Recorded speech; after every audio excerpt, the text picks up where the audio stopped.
Hello, আসসালামু আলাইকুম। আজ আমি ইলিশ মাছের দো পেঁয়াজা রান্না করব। তো আমি মাঝারি সাইজের 2টা ইলিশ মাছ কেটে নিয়েছি।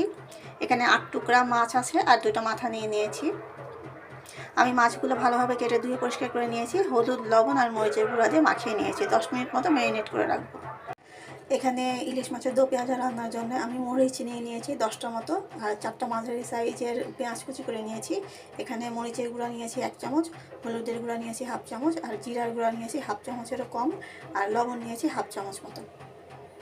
মাছটা রান্নার জন্য আমি সরিষার তেল গরম করে নিয়েছি। পেঁয়াজের কুচিগুলো ছেড়ে দিলাম। এখন হালকা ব্রাউন কালার হওয়া পর্যন্ত আমি এটা নেড়ে নেব।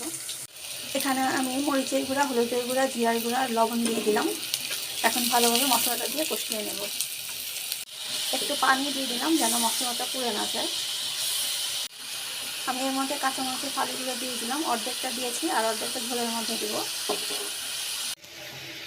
5 মিনিট পরে আসলাম। দেখতে পাচ্ছেন মশলাটা কষানো হয়ে গিয়েছে, তেল উপরে উঠে এসেছে। মশলা কষানো হয়ে গিয়েছে, আমি একে একে মাছগুলো সব দিয়ে দেব। মাছগুলো দিয়ে আমি সুন্দরভাবে কষিয়ে নেব। আমার মাছগুলো সব দেওয়া হয়ে গিয়েছে, আমি এখন মাছগুলো দিয়ে খুব সুন্দরভাবে কষিয়ে নেব। আমার মাছগুলো এক পাশে কষানো হয়ে গিয়েছে, আর এক পাশে আমি আস্তে আস্তে উল্টিয়ে দেবো যেন ভেঙে না যায়। খুব সাবধানে উল্টিয়ে দেবো।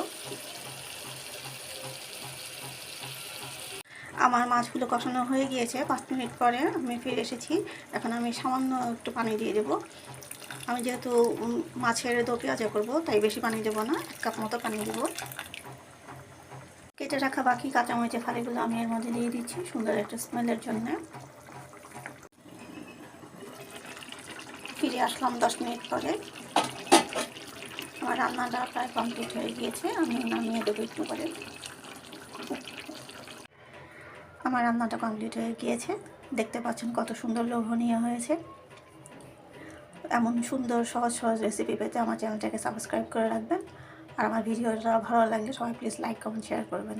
আসসালামু আলাইকুম।